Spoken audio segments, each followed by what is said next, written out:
हनुमान जी की ताकत का 10वां हिस्सा। हनुमान जी की अपार शक्ति के बारे में हर कोई जानता है। वे राम भक्त, अजरमर और बल, बुद्धि, विद्या के स्वामी हैं।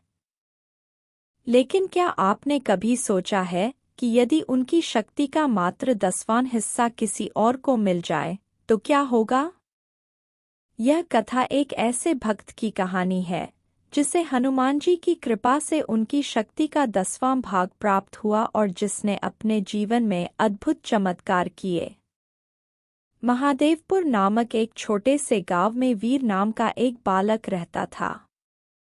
वह अत्यंत निडर और धर्मपरायण था, परंतु उसमें एक विशेषता थी, वह असाधारण रूप से बलशाली था।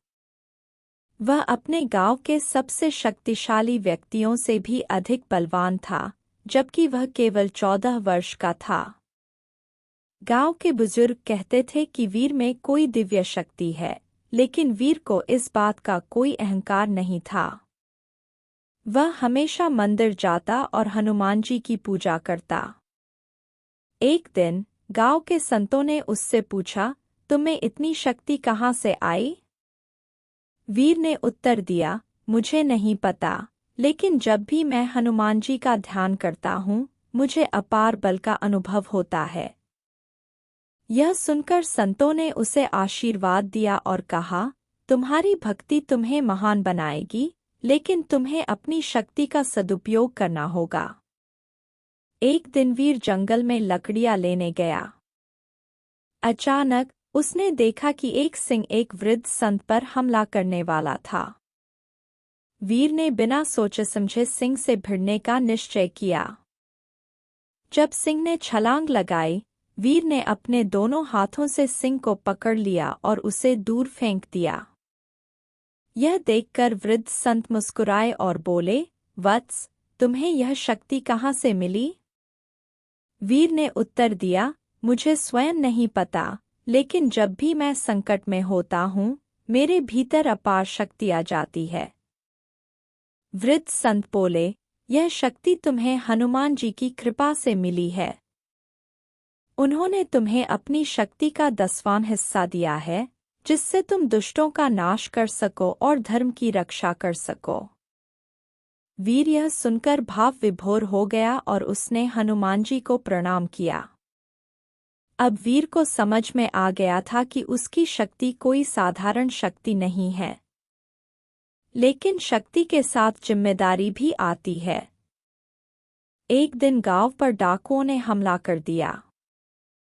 गांव के लोग भयभीत थे, लेकिन वीर ने निडर होकर डाकुओं का सामना किया। उसने अकेले ही 50 डाकुओं को हरा दिया।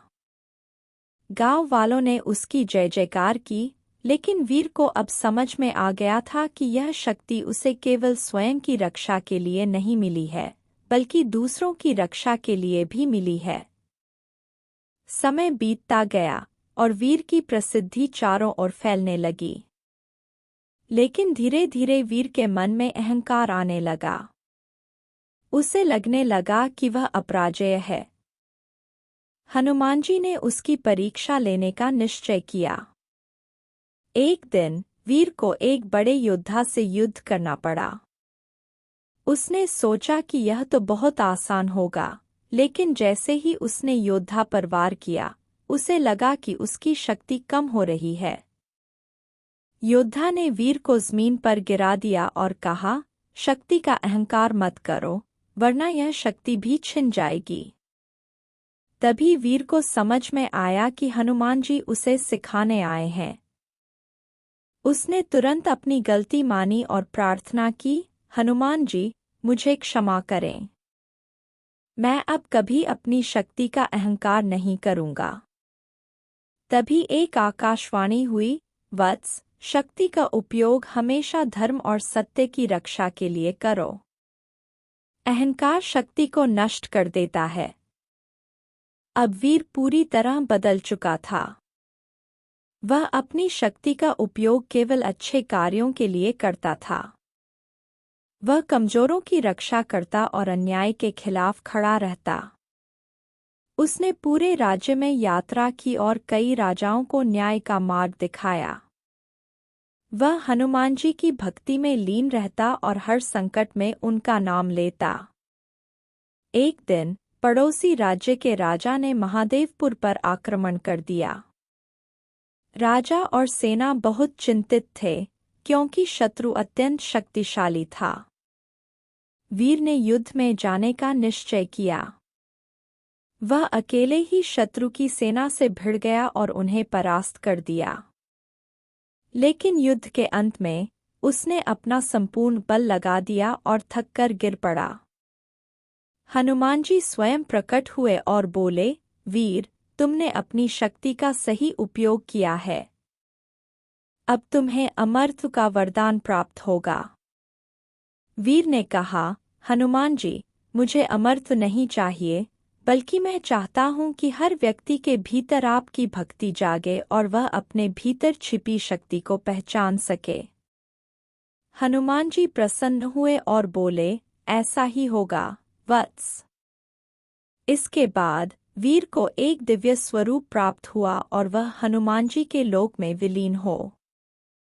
यह कथा हमें यह सिखाती है कि शक्ति का उपयोग सदैव धर्म, न्याय और सत्य के लिए होना चाहिए। हनुमान जी की शक्ति का 10वां हिस्सा भी यदि किसी को मिल जाए तो वह अद्भुत कार्य कर सकता है, लेकिन शक्ति के साथ जिम्मेदारी और विनम्रता भी आवश्यक है।